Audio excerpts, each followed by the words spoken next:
There is a moment in Laura Ingraham's life that few of her viewers ever think about.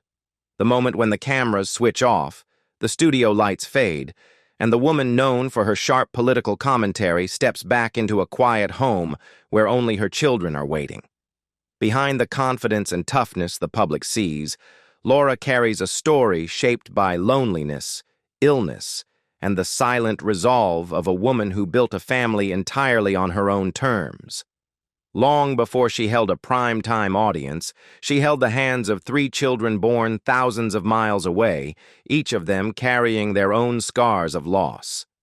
And despite the whispers, the criticism, and the years of scrutiny, Laura's private journey reveals a side of her most people never truly understood. Maria, the beginning of everything. Laura Ingraham's journey into motherhood began far from the world of television studios and political debate rooms. It began in 2008, inside a small Guatemalan orphanage, where a 3-year-old girl stood silently in a doorway holding a plastic bag, the only belongings she had in the world. That child was Maria Caroline Ingraham, born on May 11, 2005, orphaned in infancy, and placed into institutional care after losing both parents. For years, Laura had watched friends raise their children, feeling something she never admitted publicly: a quiet longing to become a mother, even though she had no husband, no traditional family structure, and no guarantee she would ever be accepted by international adoption authorities. The trip to Guatemala in 2008 would mark a turning point in her life. Laura described those days as the most amazing few days I've ever spent in my life, a rare confession from a woman known for discipline and restraint. When she first met Maria, she saw a child who had learned to survive by expecting nothing, and Laura, who had spent her own life fighting through Harvard, law, politics, and then media, recognized a familiar loneliness in her eyes. Their bond formed quickly, but it was not without challenges. Maria spoke only Spanish, Laura spoke only English. So as Maria struggled to learn a new language, Laura began learning Spanish herself, turning every interaction into an exchange of trust and effort. Bringing Maria home didn't just change Laura's life, it redefined it. She went from a socially active, career-driven woman to a mother suddenly responsible for a grieving child who had lost everything familiar. And yet, despite her demanding career, Laura made Maria the center of her world, celebrating every milestone, including her high school graduation in 2023 and her emotional send-off to Texas A&M University, where Maria would begin studying nursing, a career driven not by ambition, but empathy. Today, at 20 years old, Maria stands as the first chapter of Laura's unexpected family, the child who turned a political commentator into a mother with purpose. Michael. A son caught between 2 nations. If Maria's adoption opened the door to motherhood, Laura Ingraham's second child would test every ounce of strength she had left. Michael Dimitri Ingraham, born on June 1, 2008, came into her life at just 13 months old. But the journey to bring him home was shaped by politics, international tension, and a difficult truth. Sometimes children become casualties long before they understand the word conflict. In the late 2000s, adoption from Russia was increasingly complicated. Diplomatic relations between the United States and Russia were deteriorating, and each year brought new restrictions, longer waiting periods, and deeper uncertainty for families hoping to adopt. Laura, who was already raising a young daughter alone, knew that beginning the process again meant stepping into a storm. But she also knew she wanted to expand her family, not someday, not eventually, but now. Her breast cancer battle in 2005, which nearly derailed her engagement and changed her view of life's fragility, had reshaped her priorities. She no longer waited for the perfect moment. She created it. Michael's adoption was nearly stalled by red tape, but Laura refused to abandon the child she had already fought to reach. She would later say in an interview that seeing children trapped in political disputes was one of the most painful parts of the process. She said, "Adoption first and foremost needs to be about the children. They should never be bargaining chips between nations." The words came from a mother who had seen firsthand how bureaucracy could decide the future of a child who had done nothing wrong. When she finally traveled to Russia to meet Michael, the moment was overwhelming.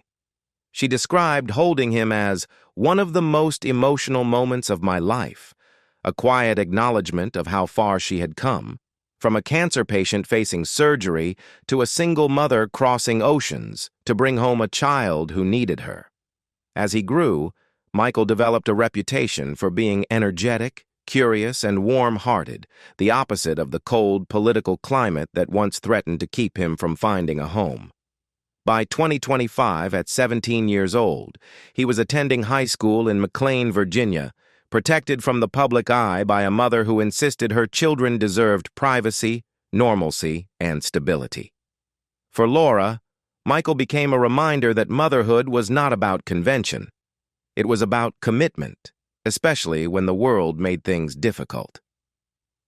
Nikolai. The quietest chapter in her family story. Laura Ingraham's third child, Nikolai Peter Ingraham, represents the softest, quietest part of her journey.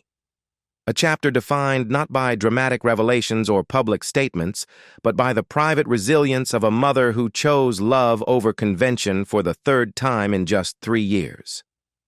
Born in 2010 in Moscow, Nikolai entered the world under circumstances that remain largely unknown. His biological parents, his early days, even his first memories, all of it stays behind a curtain of silence, not by secrecy, but by the realities of international adoption. By the time Laura began the process of adopting him, she had already weathered the challenges of Guatemala and the turbulence of Russia's adoption politics once before.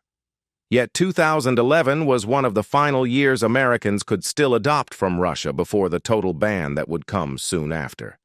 It was a fragile window, one that was closing faster every month.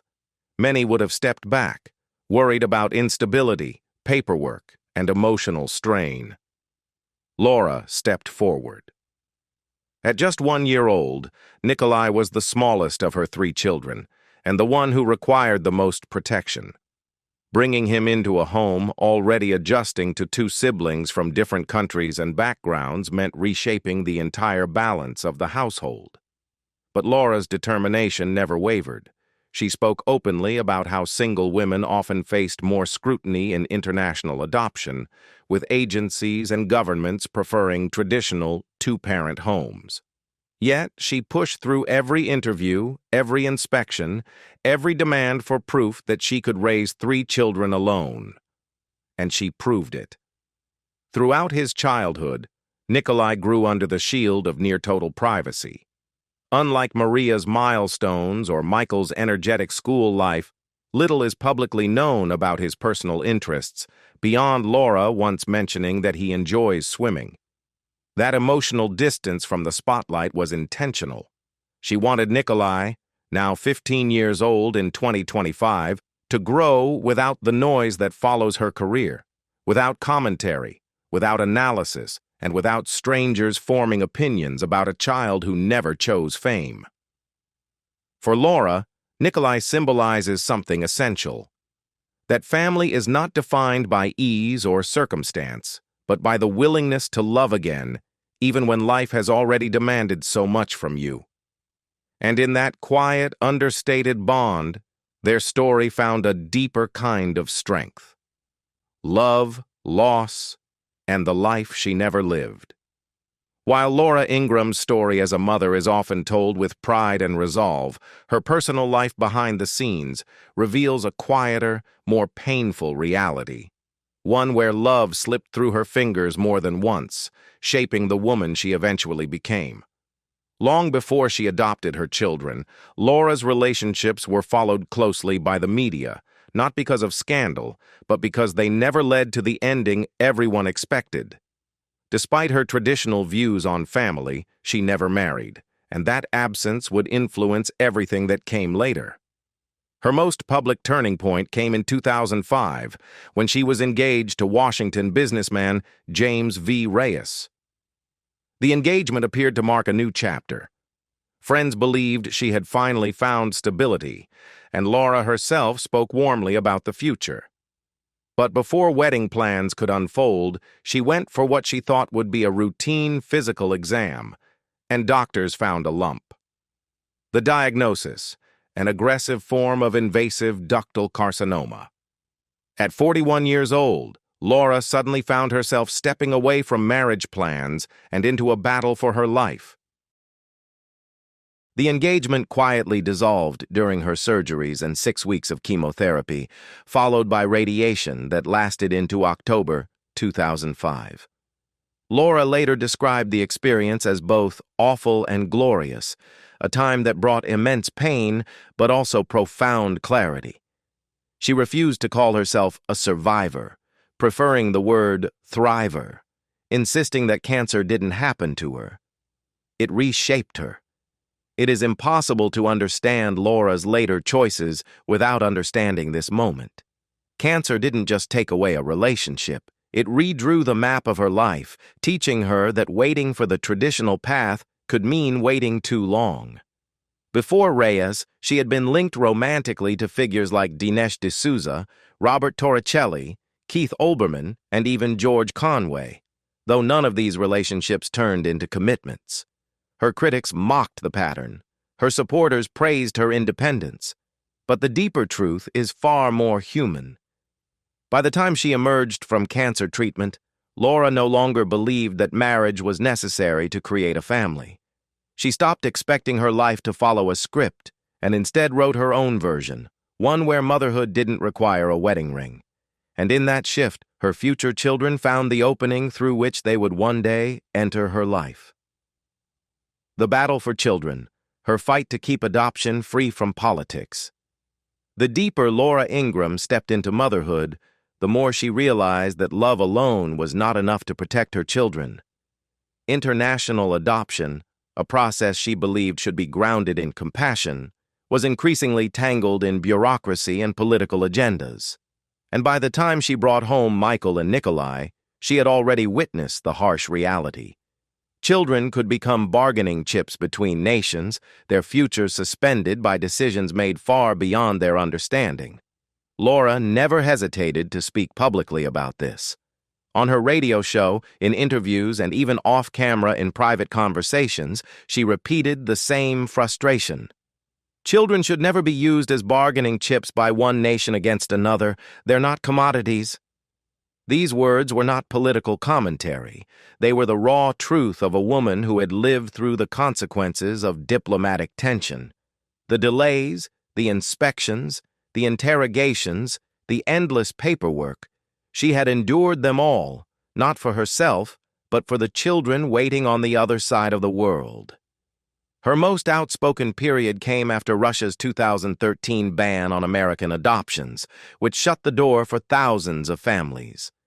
Though she had completed Nikolai's adoption 2 years before the ban, she felt the heartbreak of parents whose processes were suddenly shattered. Many children who had already met their future families were returned to orphanages without explanation. Laura used her platform to support initiatives like the Adopt a New Attitude project, urging Americans to recognize the human cost behind political retaliation. She knew firsthand how even a single negative incident involving an adoptive family could be used to justify sweeping restrictions, leaving countless children without hope of a stable home. Her argument was simple but unwavering. One tragedy should not condemn thousands of innocent children to a lifetime of institutional care. She insisted that adoption should transcend party lines, diplomacy, or ideology, that it should remain one of the few areas where the world agrees on a shared moral responsibility. And beneath all the advocacy, there was a personal truth she rarely said aloud. Had timing been different by even a year or two, she might never have been able to bring her youngest sons home. That fear, quiet but real, shaped her belief that no child's future should depend on the shifting mood of politicians. Faith, motherhood, and the life she built alone. By the time Laura Ingraham became a mother of 3, she understood something that had eluded her throughout adulthood. Family isn't always inherited. Sometimes it's forged through choice, sacrifice, and faith. Her journey was not conventional, and in many ways, not easy. A public figure with a demanding career, a single woman navigating the complexities of raising children who came from different countries, different cultures, and different early traumas, she was building a life without a blueprint. Her Catholic faith became the quiet backbone of that life. Though Laura rarely reveals much about her private world, she has acknowledged that faith guided her through the darkest seasons. The shock of her 2005 cancer diagnosis, the loneliness that often comes with public visibility, and the responsibility of raising 3 children without a partner to share the weight. She once said, "Without my faith, everything would be very, very difficult for me." A rare admission that offers a glimpse into how deeply she leans on her beliefs to anchor her children's upbringing. Inside her home, values were not just taught, they were lived. She emphasized responsibility, gratitude, discipline, and independence, not in the rigid sense, but in the belief that children flourish when they understand purpose. She encouraged her kids to reflect on the good in their day, to question the world around them, and to hold fast to a moral compass even when the world feels fractured. She guided them to embrace their cultural origins, allowing their Guatemalan and Russian roots to become part of their identity rather than something hidden away. Yet for all her strength, Laura often admitted that being a single parent was the hardest thing I'll ever do.